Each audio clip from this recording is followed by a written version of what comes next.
I'm the sheep and meat goat specialist out of K-State. And he asked me to talk about kind of beginning sheep and goat production in the state of Kansas, but this really will apply to most places throughout the Midwest. So one thing I like to highlight, especially for those that are just getting into the industry, is that we're really seeing a shift within the sheep and goat industries. So on the sheep and goat side, we're seeing a big increase in women as the owners or the operators of the operations. And so, and this is across all farms or ranches and all livestock species, but it's highly predominant in the small ruminant species because, of course, they're easier to handle, all those sorts of things. And also, it's something that a woman can do as a part of the operation to contribute to the operation. And so they can kind of have their little niche within the farm. So it's pretty interesting to see because that wasn't the case about 10 years ago, and it's kind of been happening in the last decade. One of the other things that we've been seeing is that any type of fiber production, whether that's from goats or from sheep, is making a comeback. We lost almost all of the infrastructure in the country for processing fiber on the wool and the mohair side. And with that, we lost a lot of interest. Really, the only thing keeping it going was some of the contracts we have with the military. But in the last 5 or 6 years, we've seen a resurgence in those fibers and a growing interest from consumers that they want local product. And that kind of feeds into an increase in consumption of lamb and goat, whether that's from foodies or the millennials or Gen Zers. They're all, I kind of lump them all into one group. But we're definitely seeing an increase in consumption of both meats. And the US is kind of a rare entity within globally, if we look globally in sheep or goat consumption. And actually 70% of red meat consumption is in the form of goat meat globally. So we really are very rare across the world. And that is similar to the wool and to mohair, where people are really wanting to know where their food comes from, knowing if it's natural, grass-fed, or all of the above. And so really putting an emphasis on that. So with that, I would say that there's a great opportunity across all of these different sectors of the sheep and the goat industries for people to be involved. And it all just kind of depends on your location and also what your interests might be within the sheep and goat industries and the products you're interested in producing. Okay, so this is also my spiel that I always do at the start of kind of my beginning producer presentations, because everyone gets really caught up in the details of getting something started. And I have a father who always told me to do what I love as far as work goes, and that I would never work a day in my life, that famous quote. But he is a horse shoer and trains horses too on the side. And so I watched him break his back, now literally break his back every day. And so I know that he loves it, but I always said that seems like a load of bull, because it doesn't matter how much you love horses and shoeing horses, but that's a lot of hard work. So I kind of always morph that to fit what I think most people in agriculture probably think, is that you better love what you do, because every day pretty much is a lot of work. So love what you do, and that way you're going to take pride in it and you're going to love it, because otherwise you're not going to want to put in the work.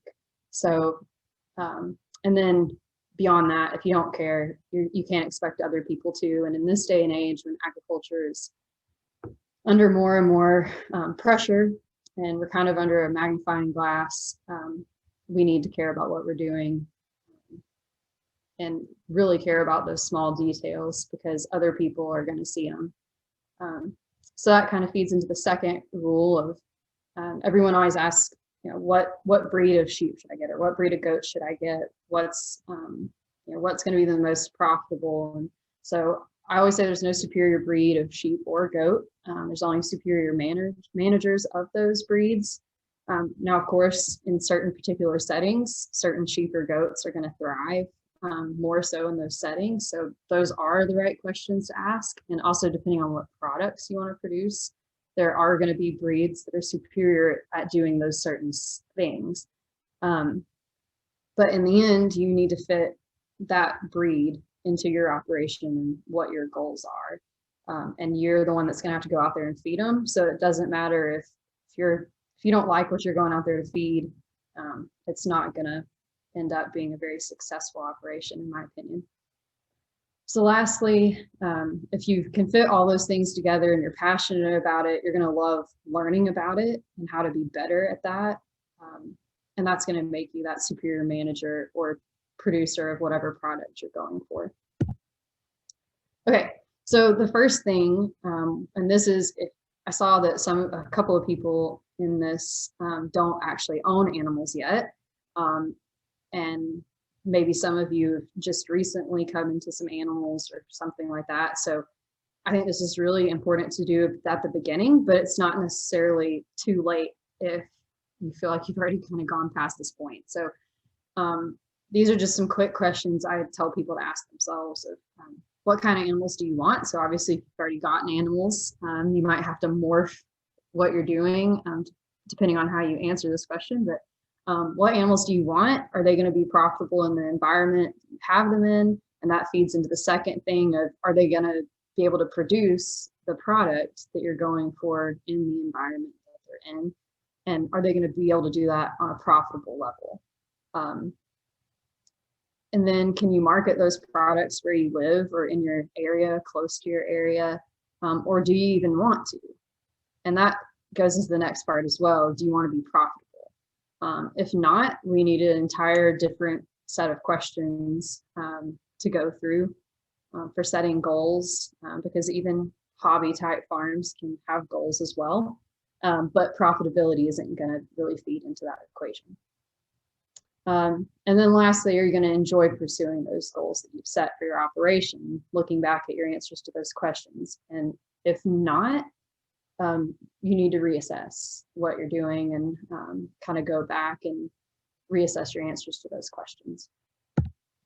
Okay, so now to feed into some of the more factual science-based stuff.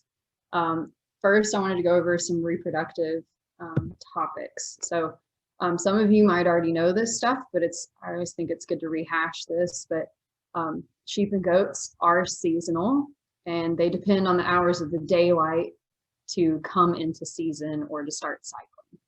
So sheep, their estrus cycle is about 17 days, so they're going to come into heat, how some people word it, come into heat every 17 days. So typically in production, we say that a breeding season should be 2 cycles or 34 days. And that's going to be the same in the goats too. And their estrus cycle's a little bit longer at 21 days. So their breeding season would be about 42 days. Now you can extend that. I don't encourage decreasing it unless you're going to just expose for 1 cycle and maybe you want to see who took to the first cycle, give them a break, and then expose them to a different buck. Because some people do like to do that. Once again, depends on the goals of your operation. But typically we encourage 2 cycles, take them out, whatever isn't breeding in those first 2 cycles, that's going to extend out your lambing or your kidding season by a decent amount. So if you're willing to do that, that's kind of a personal thing that is highly dependent on your operation. But I know, so at K-State, where we need to include more females in those cycles, and we're really trying to build up our numbers, we're a little more lenient on that 2 cycle breeding season. We actually tend to do about 2.5, 3 cycles. And of course, the 17 days and the 21 days are averages. Not every female is going to be 17 or exactly 17 or 21 days. And in goats, it's highly variable. it can go anywhere from 14 to, I've heard, 28 days. And then sheep are a little bit tighter, but there's still quite a bit of variation in those too. So, and that's why we give them at least 2 breeding cycles. So when we talk about ram to ewe ratios, when we're turning out rams or bucks for breeding, on the ram side, we need 1 for every 40 to 50 head. That's usually really safe on the ram side. Some people expose them to a lot more females than that. But you do run the risk of kind of running that ram down because he's having to breed a lot more females, especially if those females cycle really tight. And then same on the buck side. Bucks tend to be even more aggressive in breeding than a ram. So we also have to be pretty careful of that. And we need to make sure that those rams, bucks are going into breeding with a proper body condition score, which I'll talk about a little bit later on. But if they're already kind of thin going into breeding, it's going to be a lot harder for them to hold up, especially if we're exposing them to more than that 40 or 50 head of ewes per buck. Okay, so sheep and goats, both, their gestation period is about 5 months. Once again, there's some variation within that, but that's the typical average. Across all breeds and species, we can see singles, twins, triplets, and most of that variation is going to be across different breeds of sheep and goats. The lambs typically are going to weigh anywhere from 8 to 16 pounds, which is also according to breed. And then kids anywhere from 7 to 10 pounds. Of course, we can see some of them weighing a lot less with our smaller varieties of goats. Hey, Allison, can I interrupt you real quick? Yeah. I had a question pop up on a direct message. Yeah. It says, can you explain the daylight needed for cycling? Oh, the daylight needed for cycling? Yeah. So sheep and goats, and especially sheep, are going to be tend to only breed during our shorter days, so, or shorter day length. So when we have less sunlight. So once we get past that August time of year into September is when a lot of our sheep will start cycling. Now goats are going to start cycling usually earlier than that. And some goats will breed year round. And it's a lot easier to manipulate a goat than a sheep too, if we're trying to do out of season breeding. But typically our breeding season for sheep and goats is going to be considered about September, maybe late August through January, February, and then we start seeing females becoming more and more anestrus or not coming into heat. So that's the typical cycling. So that's why we see a lot of January, February born lambs and all the way into May. So if we do the math, 5 months, that's about what we normally see. Now, we do have fall lambing scenarios and fall kidding scenarios, and even sometimes in the summer in kids. And that's just because it's a lot easier to manipulate that out of season in goats. And I think I have a slide coming up where I'm going to talk about that a little bit more. Okay, so yeah, some sheep can be litter bearing. As you can see in that picture in the bottom of that slide, that's actually a Texel ewe, if you're familiar with that breed of sheep. They do not tend to have that many lambs, but that set of ewes was selected to have multiple births. And they actually had quite a few of those ewes have quintuplets, multiple lambings in a row. So it's pretty impressive. She actually nursed all 5 of them for 3 days until they could figure out which 2 are the weakest. And they took those 2 weaker ones off and put them on a automatic milking machine. And she nursed the other 3 until they were weaned. So it's pretty impressive. An impressive set of ewes. So getting into that lactation period, can be anywhere from 45 to 60 days. Some people keep them on longer than that, but typically we're going to see most commercial industry weaned about 60 to 70 days. Okay, so yeah, getting into the fall lambing versus spring lambing or kidding. But September to November is usually what we're going to see for fall lambing. With that, you're going to see the breeding anywhere from late April to July. And once again, this is typically when ewes are not cycling. Some goats will. And if we genetically select ewes or does to cycle out of season, we can actually make a substantial amount of progress for them to be able to do that over years. And that's just by actually exposing them during those out of season periods. And then if they do breed, keeping the offspring from those that did breed in that off season time. So you can do that over years, selecting them for that fall lambing or fall kidding. And that's typically when we see the most success on a consistent basis. And especially if you're not wanting to use seeders or inject hormones or anything like that, your best bet is to just select them for that. On the sheep side, we see the most success using Dorset or Finn type sheep. They tend to be less seasonal. But then, of course, normal lambing is going to take place in the springtime, anywhere from January to early May. So those ewes are going to get bred anywhere from September to January. And the nice thing about spring lambing is, of course, we have ideal forage availability during that springtime. So we're not spending quite as much money in feed because we do have that forage available on pasture. But with that, we see more and more predation issues, especially as we get less and less sheep and goats in some areas and more cattle. Then your sheep and goats tend to get targeted more by coyotes. So that's when fencing comes in, or maybe you're just going to be lambing or kidding in a shed and waiting until they're weaned possibly to put them back out on pasture. And if that's the scenario, then forage availability doesn't really play into that equation. But that we can get off topic pretty fast talking about that stuff. So I'm going to stop myself now. But in the fall, we usually are going to have more difficulty with the breeding because they're going to be breeding during hot summer weather. So your rams or your bucks are going to get run down a lot faster. You may get some heat exhaustion, or on the ewe side or doe side, sometimes that's going to cause them to not cycle just because of heat stress. We do have to use, in most cases, some hormones, or we have to do that genetic selection. So that requires, on either side of that, a lot more management and some cost.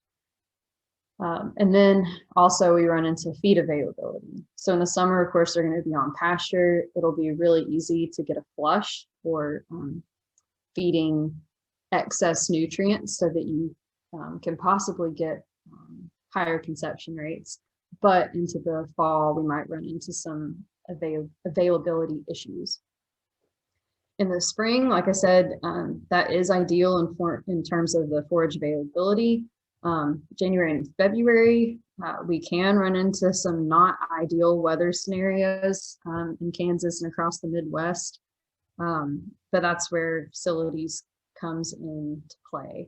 So we want to make sure that we do have a way to lock in ewes or does, or have some type of shelter available for them.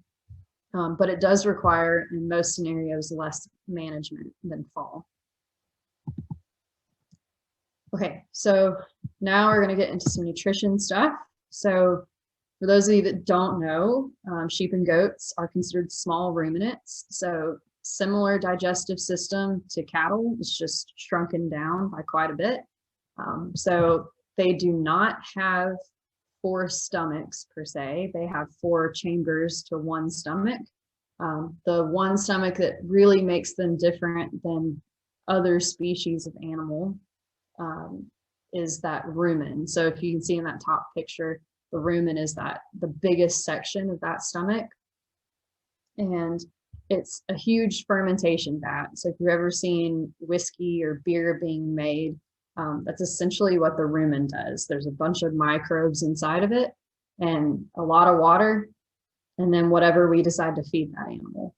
And so, in the case of beer, it's a big vat, and you add water and you add some microbes and you add wheat or barley, and then some other stuff. And in the case of a ruminant animal, we're adding grains and hay and whatever else. And then those microbes break down whatever we're feeding them, and that gets passed on. And hopefully all the nutrients are going to make it to the small intestine. But in most cases, that's not completely true, because the microbes have to eat to stay alive too. And so the microbes are the first thing inside that animal that's actually getting fed. So if you ever see a lot of confusing terms on different feed sheets, you might see rumen undegradable protein, or microbial protein, or rumen degradable protein. And all of those are actually just a way to define how much of that protein that we're actually feeding the sheep or the goat is making it past the rumen. The sheep or the goat is actually going to get those nutrients. So I know that was a lot of information to explain without having any bullet points, but I'll kind of try and hit on that as we go through some of these slides too. But when we talk about nutrition, this is really the main part of most management systems that causes failure. So if we don't have adequate nutrition in the animal, it can lead to failed reproduction, failed health.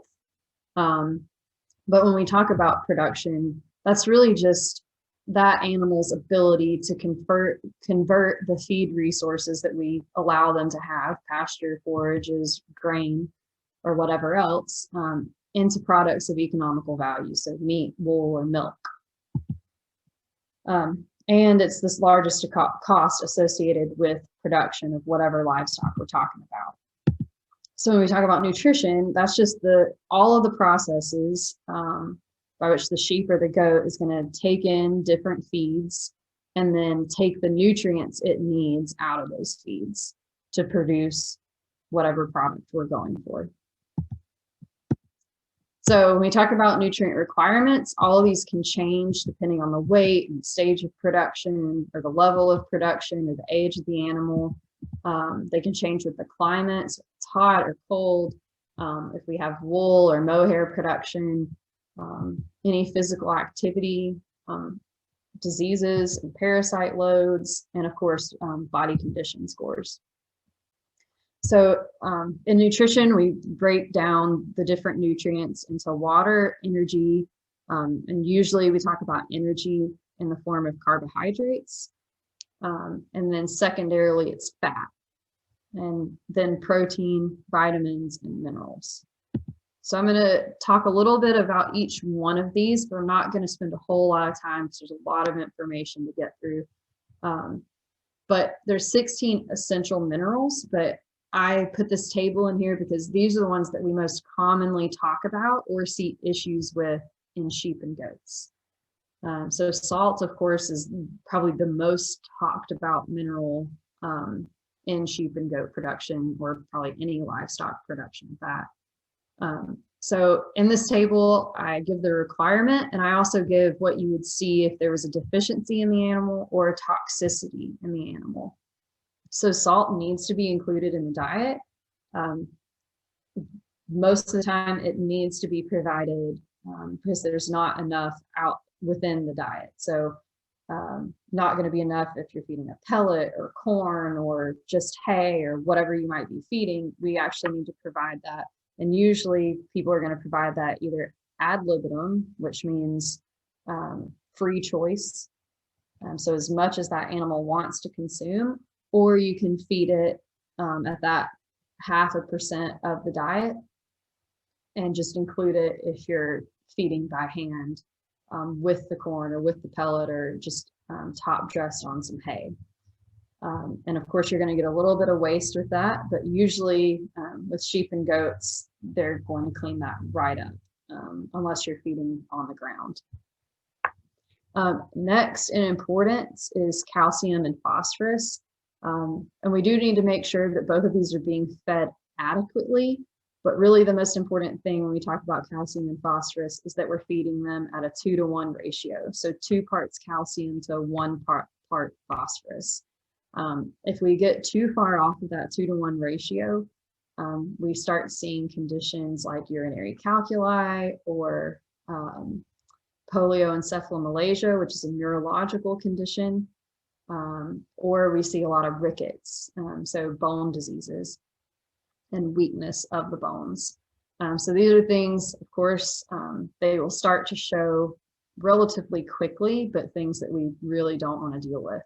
And usually it's because our phosphorus is creeping up too high, which is really easy to do if we're introducing corn into the diet and we're not paying attention to exactly how much corn we're feeding relative to forages, so hays, or if we're feeding a pellet or something like that.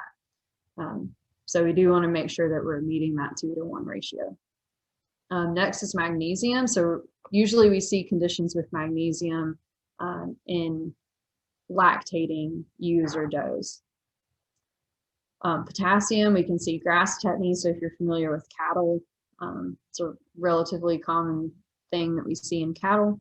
And then sulfur is usually a condition that we see as a toxicity when we're feeding lots of distillers grains in the diet. So if you're not feeding distillers grains, you're probably never going to see any type of condition related to sulfur. But if you are feeding distillers and we exceed that 0.4% of the diet in sulfur, then a lot of times you can run into that toxicity and you'll see polioencephalomalacia as well. So that neurological condition. And then copper, of course, is the famous sheep mineral that it's really, really good at killing sheep very quickly without much notice. And it's not very pleasant to see. So excess copper, just stay away from it. If you have sheep, if you have goats, you're typically not going to have to worry about it. And I saw most everyone when we started this had goats. But it's really important to just not feed goat mineral to sheep or cattle mineral to sheep. Feed sheep mineral to sheep. And if you have sheep and goats, you can actually run into some deficiencies if you're feeding sheep mineral to goats. So if you are running them together, I would say let's talk about a program of how to make sure that each respective species is getting its own respective mineral. But it's really important to not cross over with those minerals for any extended period of time, and really at all feeding goat or cattle mineral to sheep. Okay, so some of the most important things to talk about with nutrition is that we're going to talk about the quantity and quality of what the animal eats. And most of the time, that's relative to how much energy that animal is consuming. And that's really going to dictate or control the fatness of that animal. And that's really all we're going for. We don't want our animals too fat. We don't want them too thin, or else they're not going to be productive in either one of those circumstances. And so that's where we start talking about the body condition of that animal. So the management of these animals begins long before we start lambing or kidding. And that's typically where we're going to see a lot of nutritional problems take place, is during lambing and kidding, because that's when the most strain is on that female's body. So early management of the ewe or doe flock is extremely important, and it can prevent many of the diseases that we see or problems that we see during birthing events. So, and a lot of people don't talk about this, but the nutrition of that female and her body condition can actually affect the prosperity of those lambs and kids later on in their life as well. Okay, so quick covering of body condition scoring. So we score on a scale of 1 to 5. So 1 would be the most thin, so up at the top of this picture, to 5 being obese. So we would do this with our hands by feel. And so you feel along the top of the animal's spine.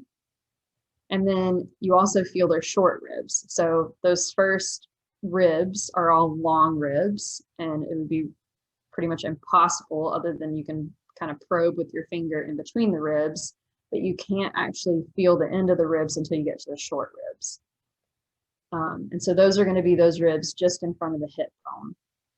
So you can feel the spine back there, feel those short ribs. And if you can put your fingers underneath those short ribs and count each one of those short ribs and count the vertebrae and feel between the vertebrae, chances are you're somewhere between a body condition score of a 1 and a 2, which we really don't want to be at. That means that animal is extremely thin and she is either not getting enough nutrition, or she's possibly needs to be dewormed, or she has some underlying disease that we need to figure out what's going on. Now, if you can't feel that the sheep or the goat has vertebrae, or that she has short ribs, chances are you're somewhere close to a body condition score of 5, which is also highly undesirable and means you're spending a lot of money on feed.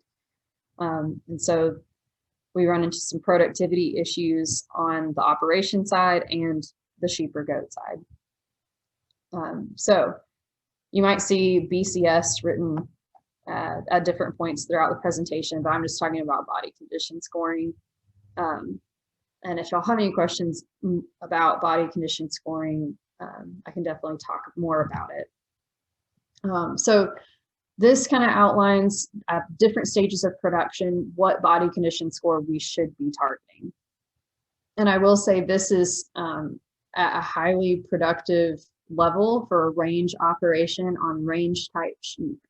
So we can skew this by about half of a body condition score and still stay in a comfortable range, because a lot of people never want to see their ewes or does at a 1.5 body condition score. They think it's way too thin, and it is on the thin side, but most ewes and does have no problem maintaining at that 1.5 to 2.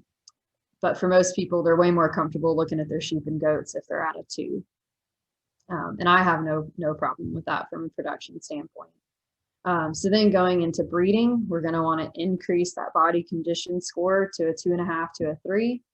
And that's just because we get that flush, we call it, by increasing that body condition score. And with a flush, we usually see that we have higher conception rates and higher prolificacy, or the number of lambs or kids born per female. And then we can actually drop that body condition score back off going into early gestation, because there's not much development going on of that fetus inside the ewe or doe during those first couple of months. So she really doesn't need a whole lot of extra nutrition. And typically those ewes or does can be maintained on pasture. Now there might be a handful of older or younger ewes or does that you want to supplement on pasture, or possibly bring them in if they're starting to get thin. But typically on a decent pasture, they can be maintained there. But then going into late gestation, those last couple of months, we want to go back to that 2.5 to 3 body condition score, and then increase that even more during early lactation. But then use the mid lactation into late lactation to actually drop some body condition score off of those ewes and does. That helps them dry up so they don't get mastitis. And it's also a really cheap way to take some body condition off of those females so that we can turn them back out and not have to be supplementing them on pasture just for maintenance. So a couple of things that are a little bit different in goats versus sheep. So it's a little bit tougher in most goats to just palpate the spine and the short ribs to get a good idea of body condition score.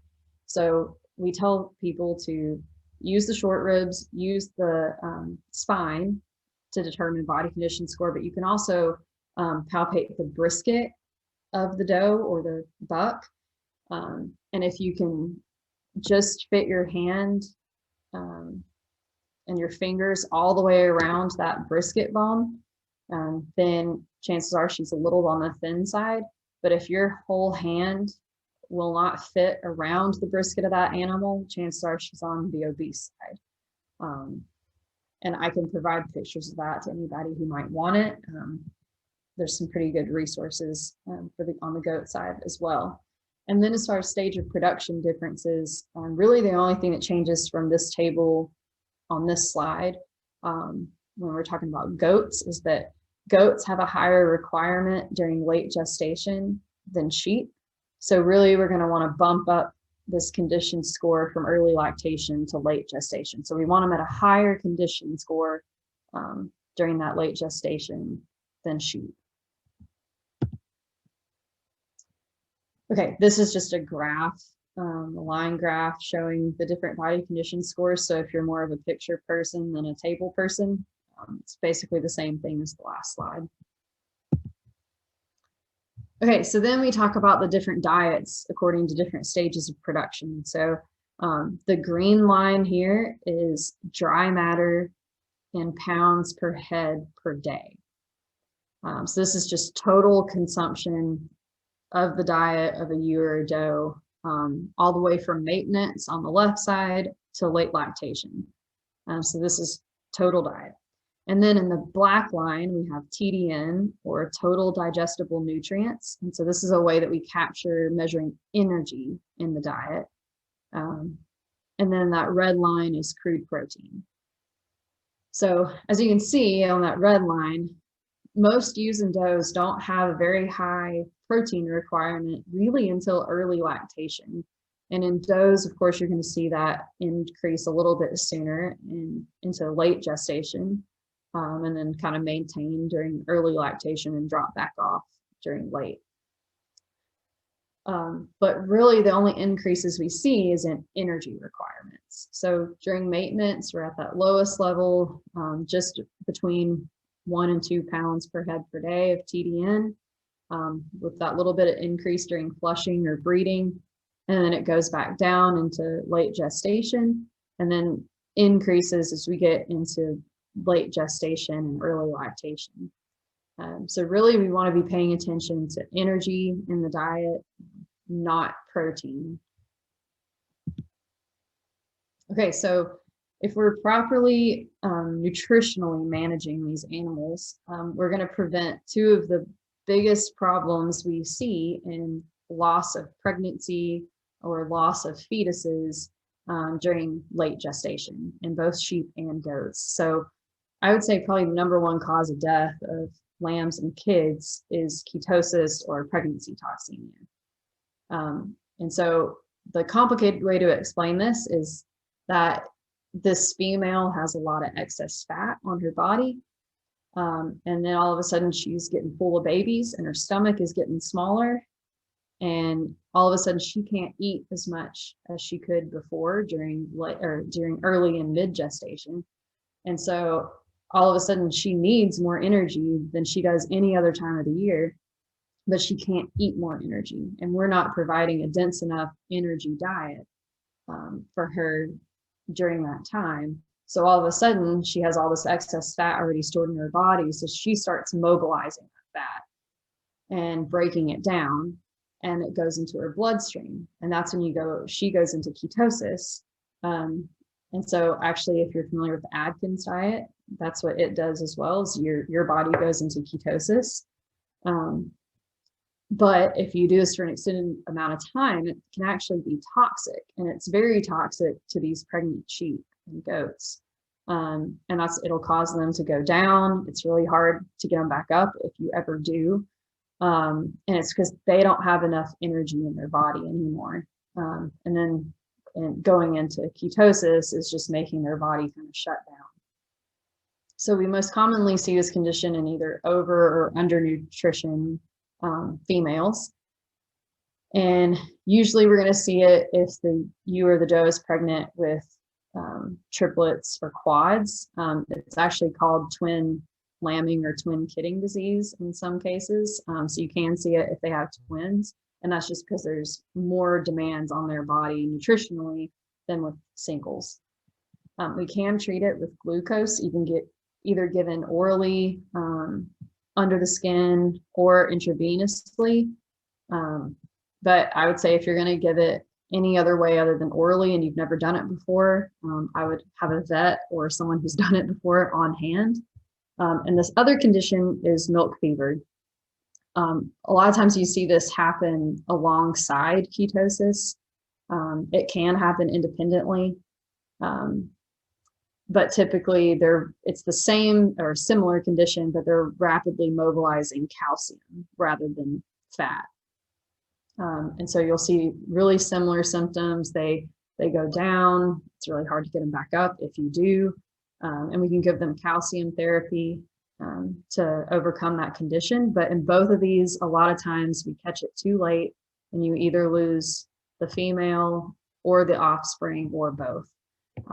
So the faster you catch it, the better. But I always say it's better to just prevent it overall.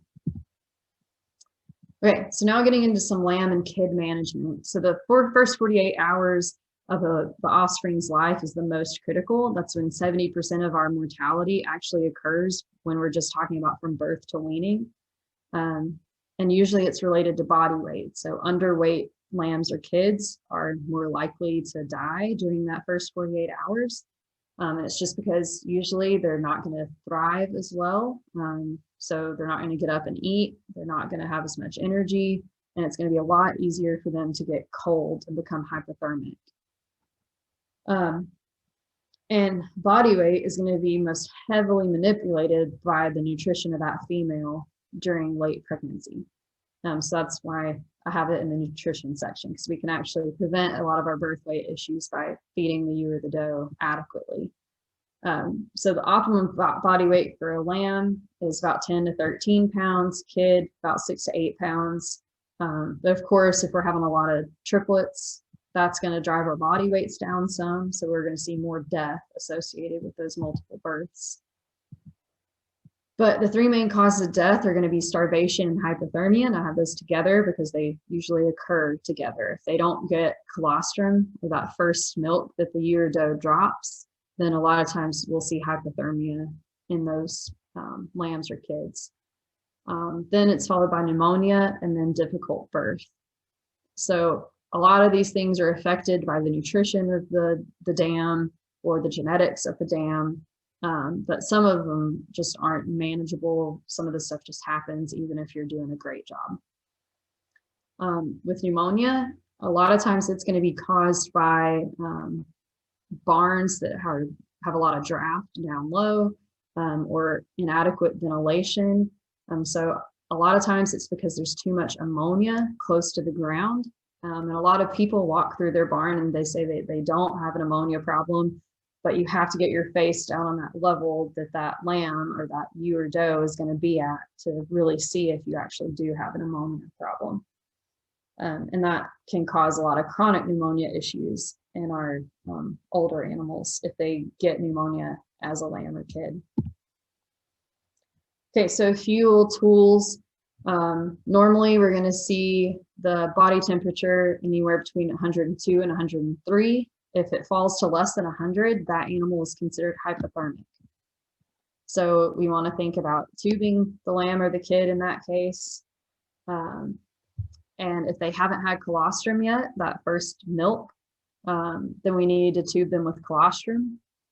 And then secondly, if we don't have any colostrum on hand, get milk replacer in them. So when we talk about colostrum or even milk replacer, the best option is going to be milk from the ewe or the doe that lamb or kid came from. If you can't get that, because maybe she doesn't have adequate milk, you go to a ewe or doe that's in your flock. And then after that, you can go to frozen and fresh reserves, either or. So I always say if you have a ewe or a doe that maybe her lambs or kids died, milk her out and save that stuff because it is liquid gold. And then if you don't have any, but you have a neighbor, that's really the next thing on the list. If they have some frozen or fresh reserves or even a milk goat on hand, that's really the next thing. And then lastly, go into milk replacer that's store-bought. Okay, so different events that are going to happen on any given operation, that you need to think about beforehand and being prepared for is tagging, weighing, branding, docking, castration, and then having vaccinations and possibly some antitoxins on hand, depending on issues that you might have had before or issues your neighbors might have. And then I'll talk a little bit more about those in a second. But I also like to provide this to producers just getting started. It's a great list. You might not need some of this, and you might be over prepared. And I always tell people too, especially on these Zoom presentations, if you don't see something on this list and it's something that you've used in the past, put it in the chat for other people, because this is not an exhaustive list, but this is definitely a good way to kind of get started with supplies that you're going to need going into lambing or kidding. Okay, so lambing or kidding rates of the female is going to affect how much nutrients they need. So if they're bred with singles, they're barely over their maintenance requirements. Versus if they're bred with twins or triplets, then their requirements exponentially increase as they have more and more babies. So the older does or ewes versus the yearling does and ewes are also going to have higher energy needs. And then in early lactation is actually going to be their highest requirements, like I said before. And then we can actually have them losing body condition score from early lactation into late. But the most important thing is go back to those target body condition scores and make sure that at each stage of production, we're hitting those.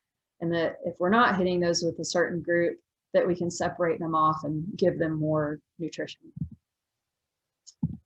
Okay, so I won't spend as much time on this section just because it's not quite as important as the rest, but if you're keeping back lambs or kids to grow or finish, we can definitely talk about this afterwards, or you can shoot me any questions later on. But the main thing when we talk about growing and finishing lambs is that we're getting those lambs and kids on a creep feed straight after they're born. I always say it's never too early to expose them to feed. So if you're feeding your ewes and your does, make sure that the lambs or the kids can be curious and kind of stick their head in the feed. They might not eat any of it for a few days or a few weeks. And then setting up a creep feeder that only they can get into within the first couple of days of birth is really important. And you can get them started on that feed and they're just going to hit the ground running more often than not, the sooner they can be exposed to that feed. And then you can slowly transition them from a creep feed to a grower finisher pellet.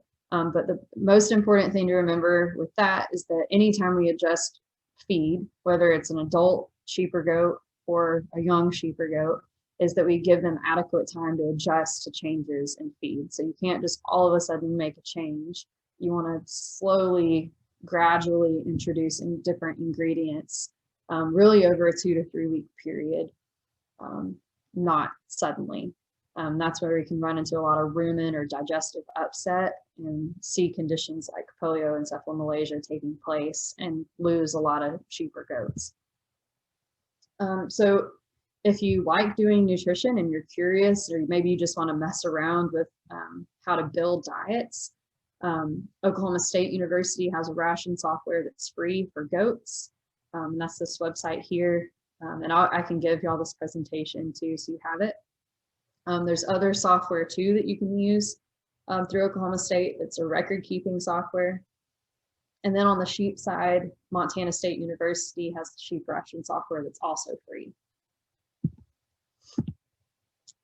Okay, so on the health side, I'll try and get through this really fast, but annually across any flock, you want to make sure that you're giving clostridial vaccines. So one of the most common brands would be Covexin.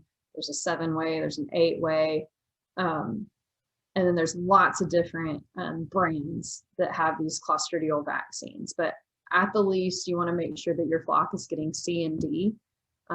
So what we typically do at K-State is our lambs get it about 2 weeks before you wean, and then they'll get it at weaning. And then our ewes and our does both will get that annually.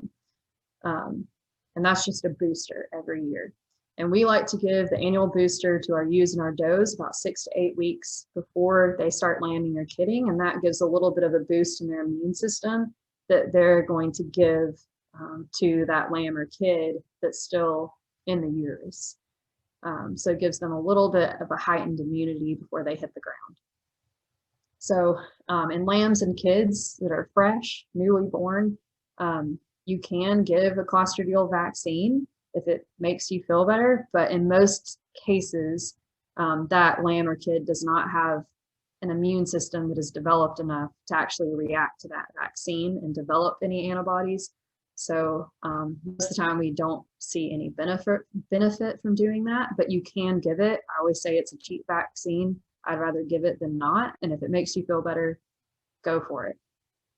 Other vaccines that we need to consider, if you have the problem within your flock, is there's a para-influenza vaccine. It's called PI3. There's a Campylobacter or Vibrio vaccine. There's also one for chlamydia. And then outside of reproductive or pneumonia issues, there's vaccines for rabies, for caseous lymphadenitis, foot rot, or all sorts of things. But typically with all those vaccines, I would say if you don't have it in your flock, don't mess with the vaccine. It's just making more work. But if you do have the issue in your flock, definitely, if you would like to, send me an email and we can talk about it and what might be the best management strategy for you in utilizing those vaccines. But like I said, we give CD&T, so the T is tetanus, pre-breeding to our females, and we give it to our rams and bucks 30 days prior to breeding. So I actually like to give it pre-breeding to the females, and then we give it again at that 6 to 8 week mark before they actually go into lambing and kidding. And then I already covered those lambs and kids. So then a little bit about external parasites, pretty easy to treat. And in most cases, we don't have any resistance to our products for external parasites. We see more problems in goats with our external parasites like lice and mites and such. And we typically use Ultra Boss as a pour-on to treat that and have a lot of success with that. You can also inject if your pour-on isn't doing a good job. And then I needed to spend a little bit more time on this, but we're running out of time right now. So internal parasites, really the most common one we see in Kansas is called Haemonchus contortus, or the barber pole worm. And beyond that, it's going to be coccidia that we see when we're typically in a dry lot situation. Two very different internal parasites. And you might have any of the ones on this list, but those are definitely the two most common that we deal with here. So ways to combat the Haemonchus contortus and other internal parasites other than coccidia is to not overstock your pastures when you're out grazing. So depending on where you're at in Kansas, this can be drastically different, but you definitely do not want to exceed 6 to 8 head per acre. And you don't want to graze lower than about 4 inches height, standing height of your grasses, because that is where the larvae of these parasites can crawl up to. And so if you're not grazing below that, then it was going to be really hard for those sheep and goats to actually consume the parasite and be infected. So you want to have your pasture set up to where once the sheep or goats are grazing down to that 4-inch level, you can rotate them onto a new pasture and allow for those larvae to actually die off and your pasture to regrow. So our young animals are going to be more likely to be infected. We do have some genetic resistance in certain animals, but in most cases, 20% of the animals on your place harbor about 80% of the worms that you're having issues with. have a little bit about drugs, so I'm going to skip over that because I need to finish this up. But one of the best ways that we can combat parasites, internal parasites, is the use of FAMACHA, which is this little card in that bottom right-hand corner. And that's just looking at that inner eyelid. And if you see animals that are really pale, they're dealing with a pretty high parasite infection, and chances are they need to be dewormed. And so really paying attention to that, and that also helps you not over deworm your sheep. And so not all sheep and goats need to be dewormed regularly. A lot of them do have resistance to the parasites. And so you don't want to cause the parasites to get resistance to the drugs by overusing the drug. And so really we want to spot check our sheep and goats and make sure that they actually need the treatment. Okay, I'm definitely not going to cover this because that's some pretty in-depth material, but we do have a selection database for sheep and for goats, and it's called the National Sheep Improvement Program. And that is also who houses genetic selection for goats as well. And we use estimated breeding values in sheep and goats versus estimated progeny differences in cattle, if you're familiar with the cattle side of things. So there are some great technologies out there for tagging and for working sheep and goats. There can be pretty pricey, which feel free to contact me about any of those as well. And I can walk you through if you want to utilize some of those, but usually that's kind of well into the future of an operation that they want to start using those. And I also like to include this too, because depending on what types of products you're going to be marketing, I think it's really good to look at what some successful operations have been doing as far as marketing meat or their lamb or their wool products or mohair products throughout the country. So these links all go straight to some of the marketing programs that these different operations have. And a little bit of stuff about facilities. I think it's really important to look at what you might already have existing with other species of animals and thinking about how that could be adapted or how much space you're going to need, what exactly you're going to be doing. And some of the biggest changes that people have to make is fencing and thinking about predators, and then going into lambing and kidding and how you're going to utilize what you have there.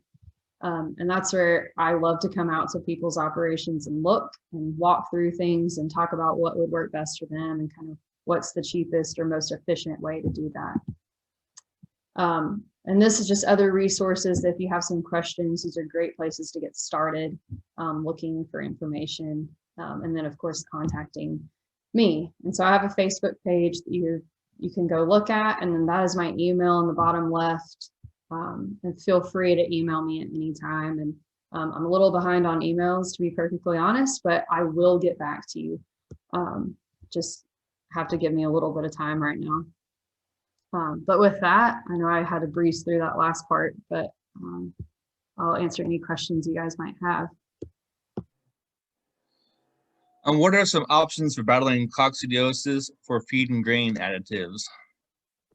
Yeah, so I actually took that slide out. I guess I should have left it, but really, depending on how many sheep or goats you have, and you're talking about treating or preventing coccidia in, I really like feed grade prevention. So Decox in the diet, which you can get included in pellets in any kind of grower finisher pellet, works wonderful at preventing and then or treating. And this is an off-label use of CTC or chlorotetracycline, or sorry, not chlorotetracycline, of Bovatec in the diet, but that's also a preventative, either using Rumensin or Bovatec in the diet. Now they're not a treatment for coccidia. They only prevent. But as far as treatment, feed grade, Decox is great. And then both prevention and treatment in the water, you can use sulfa drugs, or you can use, most commonly is Corid. And so you can buy that by the jug, big gallon jugs. from Premier, Valley Vet, any of those kinds of places. And it works wonderfully, but the only thing you have to worry about is if the animal is actually getting enough in the water. And if you have automatic waters, you can, of course, not really utilize that. You're gonna have to figure out another way to do it.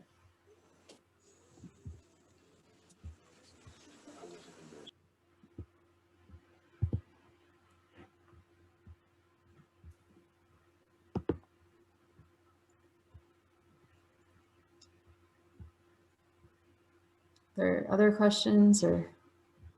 What would be, or is there any feed additives to increase milk production in goats? Any feed additives to increase milk production? I don't think there's anything specifically labeled for that.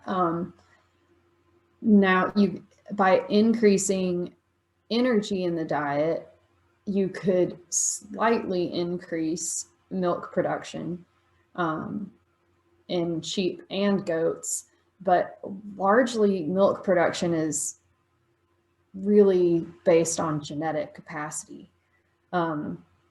So you might have a slight effect by increasing, energy and fat in the diet, but that's going to be pretty limited based on that ewe or doe's genetic capacity to produce milk.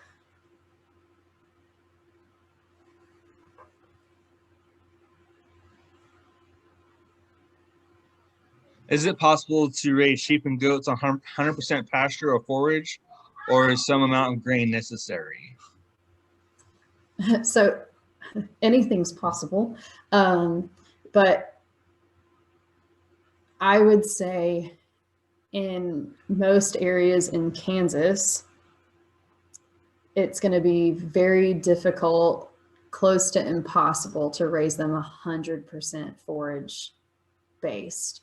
Now, a caveat to that is going to be if you can get your hands on some really high quality alfalfa and be supplementing on a decent pasture when that pasture is going dormant.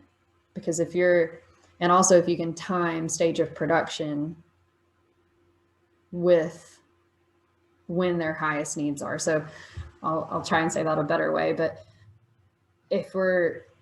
their highest needs are going to be late gestation, early lactation. So if during that time period they're on very adequate pasture and you're supplementing with alfalfa, some good alfalfa, then 100% yes, you can raise sheep and goats on pasture, on forage, no grain. Now, figuring out the timing of that is going to be the hardest part, because then you're going to be dealing with probably a little bit of off-season management. Would like a wheat pasture for winter be a possibility, or just going to take a lot more inputs to graze them through the winter time? Yeah, so that could definitely be a possibility. I was in North Dakota too long. we didn't have that kind of stuff, but yeah, That's definitely. more of Oklahoma mentality. Exactly. Yeah, I haven't adjusted to that yet, but yeah, definitely. If you can graze even, some of the wheat pasture, or I know some people, I didn't think about them, like kind of out in Western Kansas, they graze some of the alfalfa stand and stuff like that. So yeah, anything like that, of course, is going to provide great nutrition, especially depending on the wheat pasture at the time. But what's your ideal diet and feed type for ewes in lactation? Ideal diet feed type. So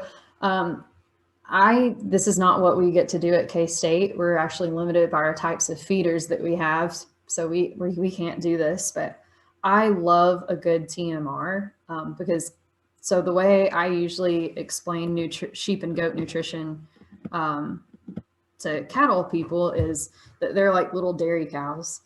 They have extremely high output, not in the form of milk in most cases, but in the form of number of offspring and milk, because sheep and goats have more fat in their milk. It's more protein in their milk compared to cattle.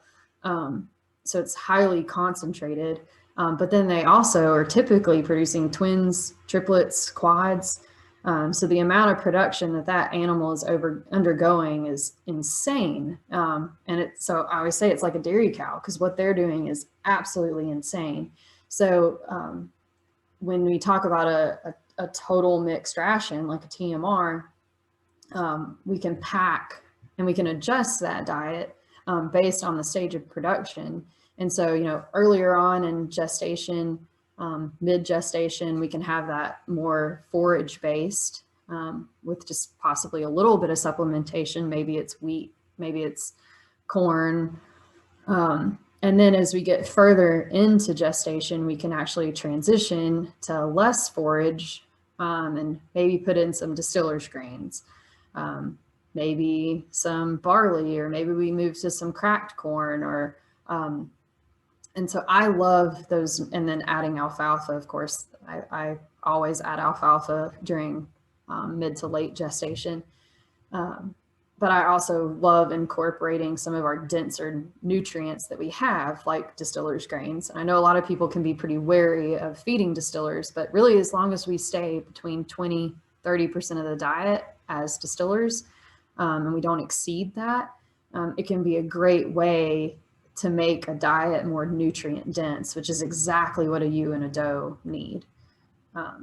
So I'm a big advocate that if you have a way to feed TMRs, that I think they're wonderful during that late gestation, early lactation time.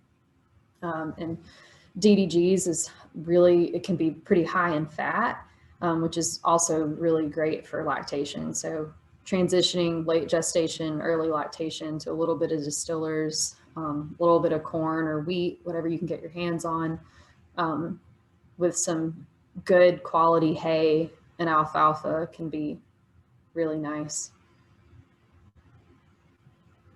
What products, methods work best for not only treating but also preventing pink eye from spreading in goat? Ooh, from spreading. So really with pink eye, it's just like us, contact is what causes the spread. So, and it can be caused either by bacterial infections or it can be chlamydia. So number one, determining what is causing it. But either way, your best bet is going to be treating it with a tetracycline drug. So usually LA200 or 300 is one of the most common, cheapest ways to treat it. But if it's being caused by a bacterial infection, you really need to get the animals that are infected separated from the other animals, because it can be very contagious. So catching it really fast and then treatment with an antibiotic, and that separation is pretty key. But I would say that's what we've had the best luck with at our place. So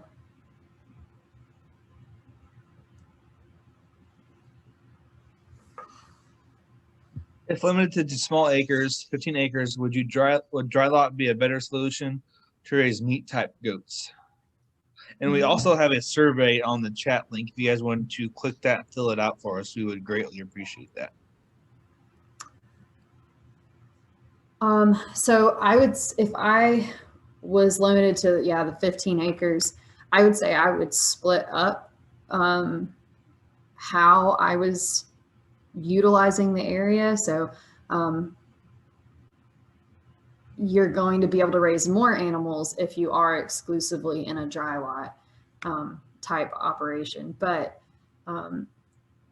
I also am a big advocate of utilizing grass if you can. So to me, determining how many animals exactly you want to raise, and then figuring out if you can still keep some of that acreage as grass. But then of course you're going to have to figure out how you can rotate through that, because you're really not going to want to keep a bunch of goats on one parcel of that grazing all summer long or all spring, summer long. So you're going to want to split that up somehow, and maybe into some smaller lots. So you might have to come up with maybe multiple groups of goats and that are smaller, and then rotating through those pastures, and then maybe into a dry lot. So you're utilizing grain for part of that production cycle. But I would say if you're wanting to raise a lot of goats, you're definitely going to be better off utilizing the whole acreage as a dry lot.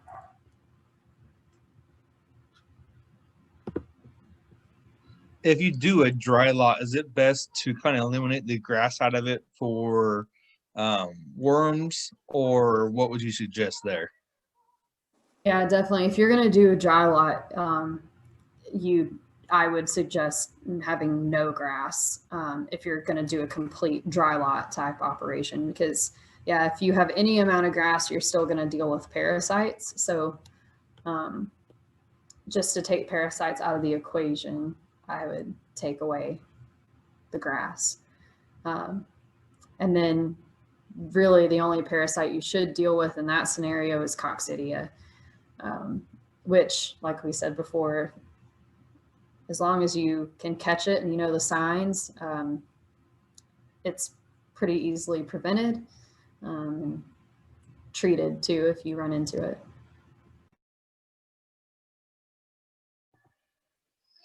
We've got time for a few more questions, but here's another one. Is there better breeds of goat for fall kidding? I guess with that, are you doing meat goats or dairy goats? I'm not sure which that one would be aimed at. I'll see if he answered. Okay, meat is for meat goats. Meat goats.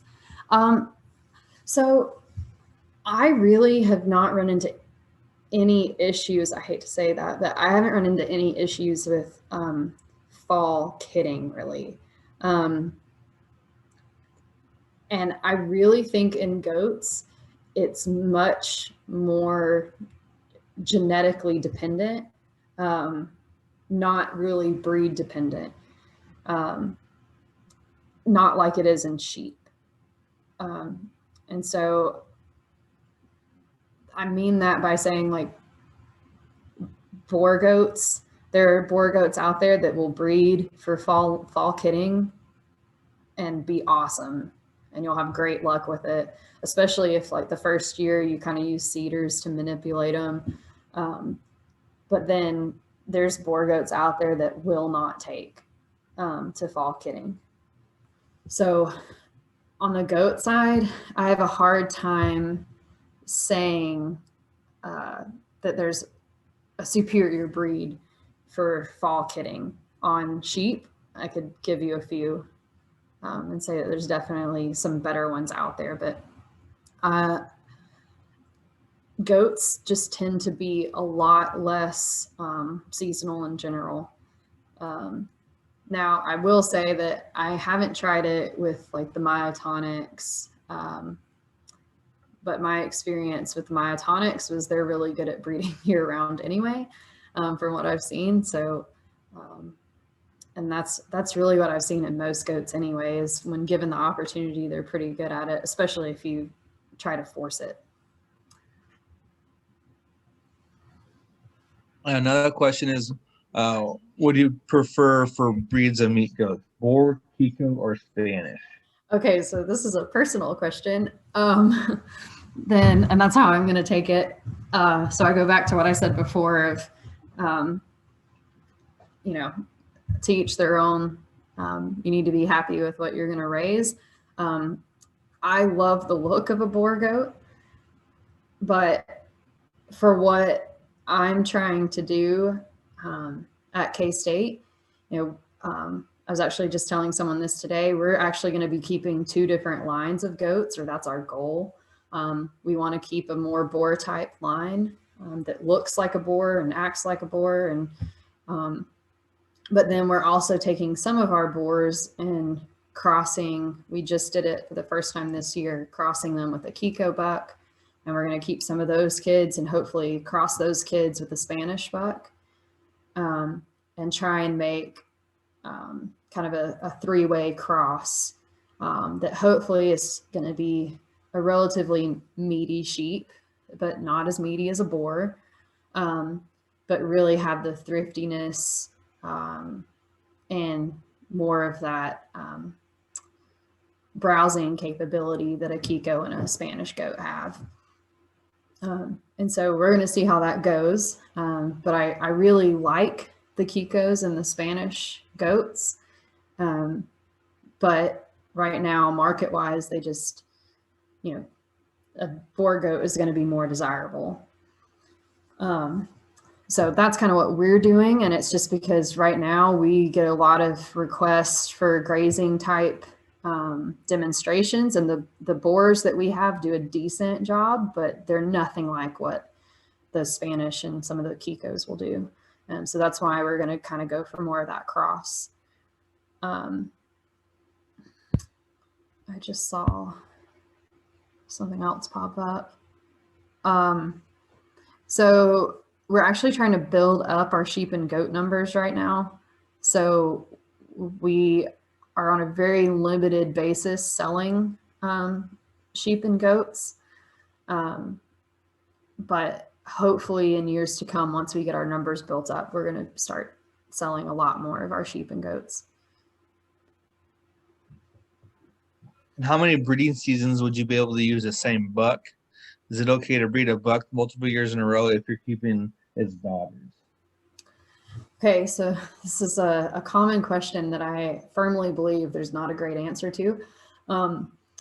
So I actually am on the board for our genetics program for sheep and goats, and so the genetic side of this is really you should be moving on to the next buck or the next ram after one breeding season to continue to make genetic progress, because the turnover of genetics is very fast. So to continually make improvements, you really should shy away from using a buck multiple years in a row. But for some people, that's not realistic, and I totally understand that too. So I always say if you need to use a ram or a buck for multiple years, try and not use it more than 2. Just because most people are at least keeping back some of the daughters. And line breeding is a real thing, and it can be very successful in a lot of scenarios. So if you're not familiar with line breeding, that's when you are breeding relatives to one another. And it's okay to do that for 1 generation or 2 generations, but typically after the 2 or 3 is when we start to see some of those genetic issues taking place, and we want to shy away from that. And we've learned that from other industries that have shown that.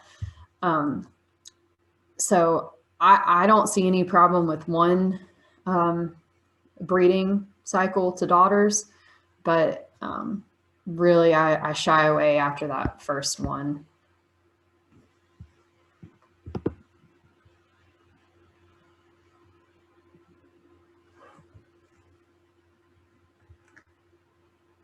Another big question rolled in. Can you read that, or I can read it too if you don't see the chat? I can read it, yeah. Okay. We raise boar goats, have an enormous amount of triplets. Oh, wow. 85% so far. During kidding season, we feed a pelleted complete feed with choice brome grass and limited alfalfa.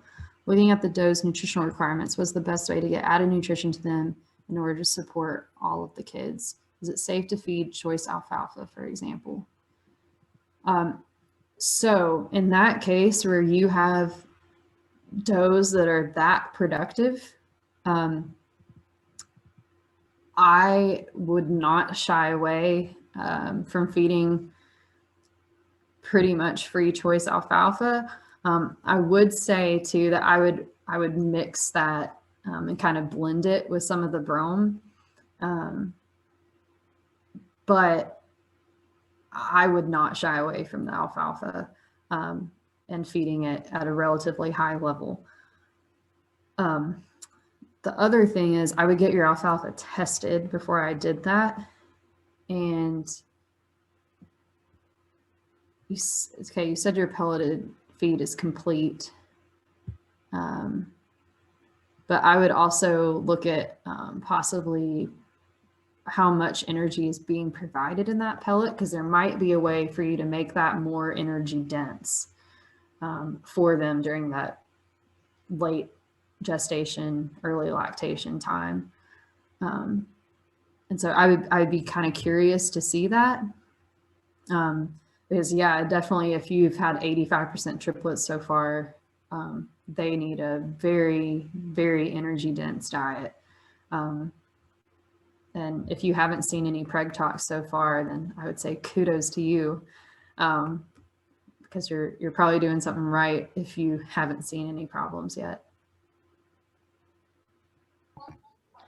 And I think it depends on the age of the kids. You could probably look at creep feeding them, save money from pumping the money into the dough and let the kid eat it instead of trying to fatten up a dough that's milking, which is going to be pretty impossible. Oh yeah, definitely. Once you get into that early mid lactation, yeah. And that's why I always say creep feeding, like we start day one. The minute we start lambing and kidding, we have creep feeders out and there's feed in it, just to give those ewes and does some relief, because we have some boer and a little bit of Spanish influenced does, and then we also have polypay ewes, and they're highly, highly productive. I mean, they can lamb at 280%.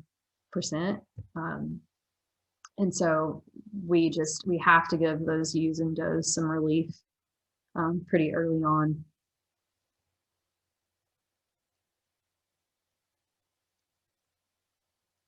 Okay. I think I see one last question on there about the grass.